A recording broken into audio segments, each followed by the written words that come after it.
प्रणाम। यंत्र साधना। पिछले एपिसोड में हमने देखा था कि यंत्र साधना क्यों करनी चाहिए और कैसे करनी चाहिए। तो ये यंत्र साधना की सीरीज़ में हम अलग अलग यंत्रों के बारे में बात तो करने वाले हैं, लेकिन आज सबसे पहले हम वो यंत्र लेने वाले हैं जो सर्वसिद्ध है, जो हर बाधा या कोई विघ्न है उसमें से हमें जल्दी मुक्ति मिल जाती है। तो जैसे हम कोई पूजा करते हैं या फिर कोई अवसर है हमारे घर पे, तो सबसे पहले हम कौन से भगवान की साधना करते हैं? तो हमारे गणेश जी की साधना करते हैं।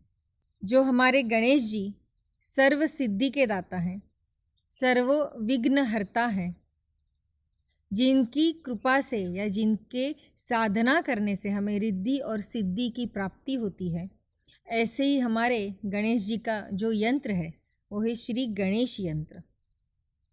तो गणेश यंत्र की साधना हम कैसे कर सकते हैं?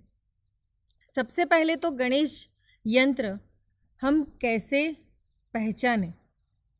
तो गणेश जी के दो यंत्र होते हैं। एक होता है सर्व रिद्धि सिद्धि यंत्र, जिसके ऊपर अगर आप देखेंगे तो काफ़ी अक्षर होते हैं।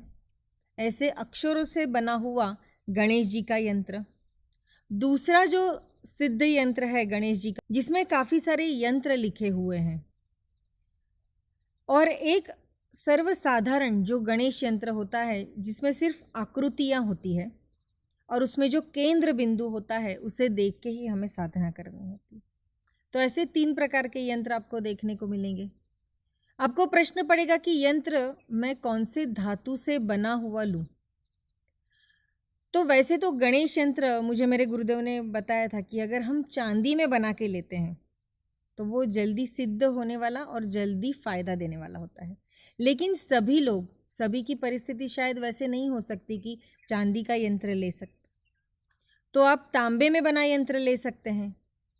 पीतल में बना हुआ यंत्र नहीं लीजिएगा, ज़्यादा से ज़्यादा तांबे में बना हुआ या फिर चांदी में, या फिर सर्वसाधारण मनुष्य जिसकी साधना कर सकता है, जो पहले के ज़माने में भी बनाए जाते थे, भोजपत्र पे जो यंत्र बनाए जाते हैं वो भी जल्दी सिद्ध होते हैं।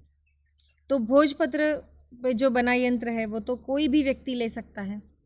तो ऐसे यंत्र गणेश जी का अगर आप अपने घर में रखते हैं तो उससे आपके घर में आने वाली बाधाएं हो, या फिर कोई नया आप ऑफिस शुरू कर रहे हैं या फिर नया कार्य आप शुरू करना चाहते हैं, तो ऐसे समय में कोई भी कार्य शुभारंभ करने से पहले हमें गणेश यंत्र की स्थापना करके उसकी पूजा करनी चाहिए।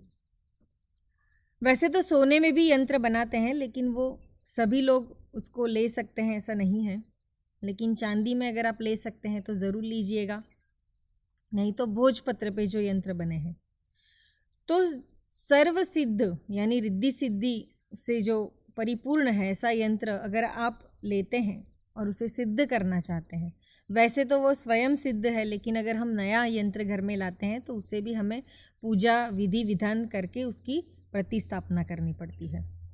तो आप सभी लोग जानते हैं कि गणेश जी की मूर्ति अगर आप देखेंगे तो उनकी जो अभिमुख है यानी उनकी जो सूंड है वो एक दाई तरफ होती है और एक बाई तरफ होती है।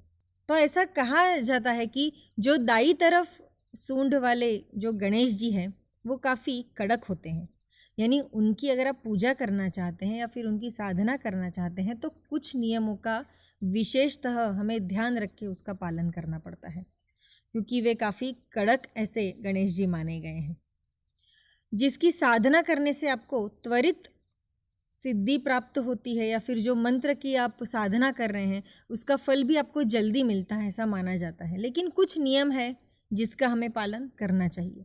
तो नियम कौन से हैं?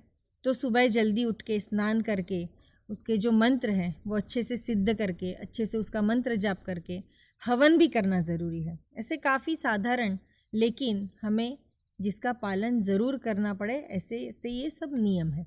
सर्व सिद्धि गणेश यंत्र आप जब लाते हैं तो उसे, अगर आपके आसपास कहीं मंदिर है जिसमें गणेश जी की सूंड दाई तरफ है यानी दक्षिणाभिमुख गणपति है, तो ऐसे गणेश जी के मंदिर में जाइए, उनके चरणों में ये आप यंत्र रखिए, या फिर वहाँ के जो पंडित जी होंगे उन्हें बताइए कि ये यंत्र हमें गणेश जी की पाँव में, चरणों में रखना है, तो वो भी आपको अच्छे से मदद करेंगे, रख के देंगे। फिर वो यंत्र आप अपने घर में लाइए।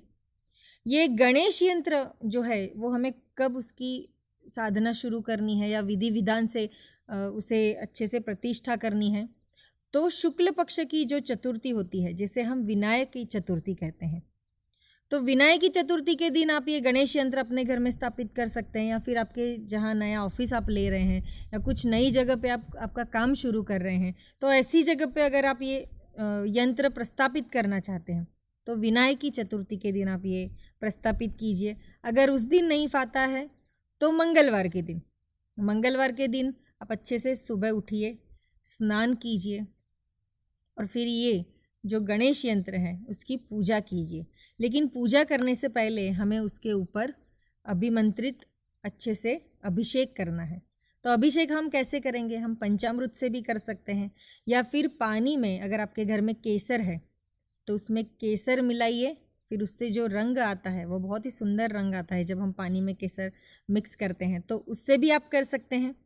या फिर दूध से या फिर गंगा जल से भी आप अच्छे से उसको मंत्र के साथ, जब हम सर्वसिद्धि गणेश यंत्र को स्थापित करते हैं तो उस समय हमें उसका बीजाक्षर मंत्र लेना है।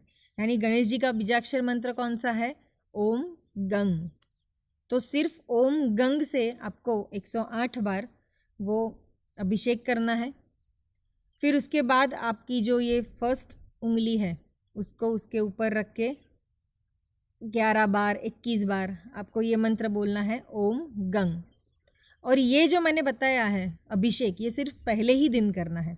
उसके बाद गणेश यंत्र का जो अनुष्ठान हम करने वाले हैं, जिससे हमें कार्य सिद्धि मिले, घर में सुख शांति बनी रहे, ये सारी चीज़ों के लिए आपकी जो भी मनोकामनाएं हैं, ये चीज़ के लिए अगर आप अनुष्ठान करना चाहते हैं तो विनायक की चतुर्थी से लेके अगली विनायक की चतुर्थी तक आपको रोज़ आपकी ये जो फर्स्ट उंगली है उसको वो यंत्र पे रखना है, और फिर आपको 11 बार 21 बार या फिर 108 बार रोज़ आपको अच्छे से शुचिर्भूत होके इसकी साधना करनी है।